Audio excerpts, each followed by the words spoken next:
नमस्कार, आप देख रहे हैं वाडला एक्सप्रेस। मैं हूं दीपक बौद्ध। 2024 का लोकसभा चुनाव है। बहुजन समाज पार्टी ने पहली बार रमेश गर्ग जी को टिकट दिया, यानी वो बेस वर्ग के प्रत्याशी हैं।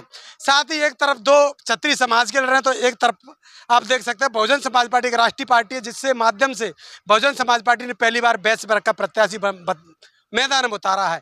वहीं बात करें उनके कार्य क्षेत्रों की, तो बड़े कार्य क्षेत्र उनके केएस मिल के संचालक हैं और उनका क्षेत्र में एक बड़ा वजूद माना जाता है। तब उनकी तमाम महिला टीम लगातार क्षेत्र में घूम रही है और लगातार जनसंपर्क में। तो बात कर लेते हैं महिलाओं से कि आज क्या उनका रूट है और किस प्रकार का समर्थन मिल रहा है। तो 2024 का लोकसभा चुनाव है और गर्ग जी चुनाव लड़ रहे हैं। कैसा कुछ माहौल मिल रहा है देखने के लिए? अभी तो हमें बहुत ही अच्छा माहौल मिल रहा है। कल हम नैनागढ़ गए थे, सिंधी कॉलोनी होते, तो सभी ने हमको बहुत जोर से स्वागत किया। सभी ने बहुत आश्वासन दिया कि हमारी जीत पक्की है उनकी तरफ से। तो हमने कल जहां तक हम गए थे, हम वहीं से आगे बढ़ रहे हैं। और आप देखो आज कितना सारा जनसमूह हमारे साथ में आया है। कल से डबल लोग हो गए हैं आज हमारे साथ, और सभी अपनी इच्छा से, सभी अपना समय निकाल के आज आए हैं हमारे लिए। तो हमें तो बहुत उम्मीद है कि हम बहुत अच्छे से जीत अर्जित करेंगे। इन मुद्दों को लेकर महिलाओं के बीच में जा रही है, खासकर अब महिलाओं से ज़्यादा बात करती होंगी। महिलाओं के पास एक तमाम चीज़ें, मोदी की योजना है, लाडली बहना और भी तमाम ऐसी योजना है जो महिला उनसे प्रेरित होती हैं। आप उनको कैसे समझा पा रही हो? हमारे मुरैना क्षेत्र में सबसे बड़ी जो हमारी समस्या है वो सिक्योरिटी को लेकर है। यहाँ पर आज भी महिलाएं थोड़ा डरती है इस एरिया को लेके।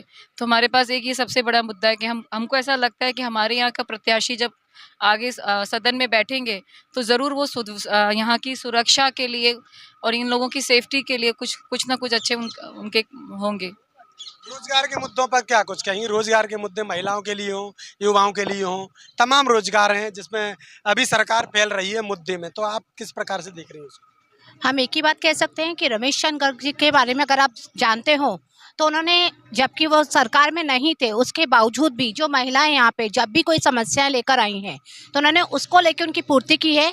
उनके लिए पेंशन योजना उन्होंने आपस में मिलकर, कुछ लोगों ने, सदस्य लोगों ने मिलकर पेंशन योजना शुरू की, जो कि सरकार की तरफ से नहीं है, वो जो खुद से कर पा रहे हैं वो कर सकते हैं। जब वो सरकार में ना होकर भी यहाँ की महिलाओं के लिए इतना सोच सकते हैं कि पेंशन करें, जो महिलाएं कार्य करना चाहती है उनके लिए मशीन या सिलाई मशीन या लघु उद्योग ये सब सोच सकते हैं। तो आप सोचिए जब वो सरकार के में आएंगे तो वो उनके लिए क्या कुछ नहीं कर सकते। आप यही देख सकते हैं कि जब यहाँ कोरोना फैला था, उन्होंने ये सबको एक तरफा करके अपने परिवार से दूर होके सबके साथ मिलके, महिला, बच्चे, और ये नहीं सिर्फ वैश्य समाज, सारे समाज के लिए वो जो कुछ भी कर सकते थे उन्होंने वो सब किया। अगर आप पहले भी देखेंगे तो जब वो समाज के लिए उतरे थे उन्होंने वो कर गुजारा था जो समाज में उनसे पहले कोई भी कुछ नहीं कर पाया था। उन्होंने अपने परिवार को भी एक तरफ छोड़ दिया था सिर्फ समाज की भलाई के लिए। जो इंसान ऐसा हो जो अपने परिवार को ताक पे रख के अपने पास से सब कुछ पूंजी लगाकर सबका भला कर सकता है, आप समझ सकते हैं जब वो इस उसमें मैदान में उतरेगा तो वो मुरैना क्षेत्र का कहां से कहां पहुंचाएगा। कितने लोग उतरे पर उन्होंने मुरैना के लिए किया क्या? आज तक कुछ भी नहीं। मुरैना की हालत बद से बदतर हुई है। तो मुझे तो मेरे पापा से बहुत आशा है कि अगर वो इस क्षेत्र में उतर गए तो मुरैना का उद्धार होके ही रहेगा, क्योंकि उनके रहते हुए लोग मुरैना में घबराते नहीं है। सिर्फ उनका नाम लेने से वो अपनी समस्याओं को हल कर लेते हैं। तो मैं इस चीज को बोलती हूँ कि आप उनको जिताइए और फिर देखिए मुरैना कहाँ से कहाँ पहुँचता है। वैसे पर की अगर बात करें, लगातार जो महिला हैं वो कम मात्रा में वोट डालती हैं। अभी तक के चुनावों की बात करें तो पूरी तरह से महिलाएं वोट डालने के लिए बहुत कम जाती हैं। इस बार कैसे पहुंच पाएंगी? महिलाओं के लिए क्या प्लान है आपके पास? इसलिए हमने जनसंपर्क शुरू किया है महिलाओं के द्वारा, कि हम जहां भी जा रहे हैं हम महिलाओं को प्रोत्साहित कर रहे हैं कि आपको वोट डालना है। पहला उद्देश्य हमको यही कह रहे हैं कि आपको बाहर आना है, वोट डालना है। फिर उनसे हम अपील करते हैं कि आप हमारे प्रत्याशी को वोट दें। महिलाओं को पोलिंग बूथ तक कैसे भेजेंगे? उनको अवेयर करके, उनके घर घर जाके उनको बता के कि आज उनका वोट देना बहुत ज़रूरी है।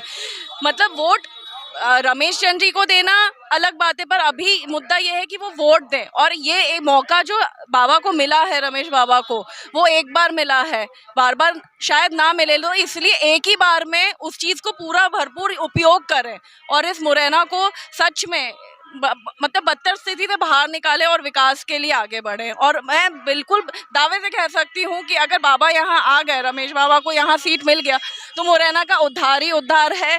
जो आप बोल रहे हैं रिगार्डिंग जॉब, वो भी है, क्योंकि वैसे भी जब वो नहीं थे उनकी इंडस्ट्री से यहाँ पे बहुत लोगों को रोजगार मिला है, तो आज वो आ गए हैं तो वो उस मुरैना शहर के लिए ही काम करेंगे और अपने पूरे मन से करेंगे। एक बार उन्हें मौका दे के देखिए और मेरे को पूरी उम्मीद है और वो इस बार जीतेंगे, हमारा तो पूरा विश्वास है इसमें। आज जो हमारा स्कूल भी है जिसका मैं संचालन करती हूँ, वो भी हमारे पिताजी का, ताऊजी का, सबका सपना था। उन्होंने 25 साल पहले स्कूल खोला था, यहाँ के विकास के लिए खोला था। उस समय पे यहाँ CBSE स्कूल खोला, सारी सुख सुविधाओं के साथ में।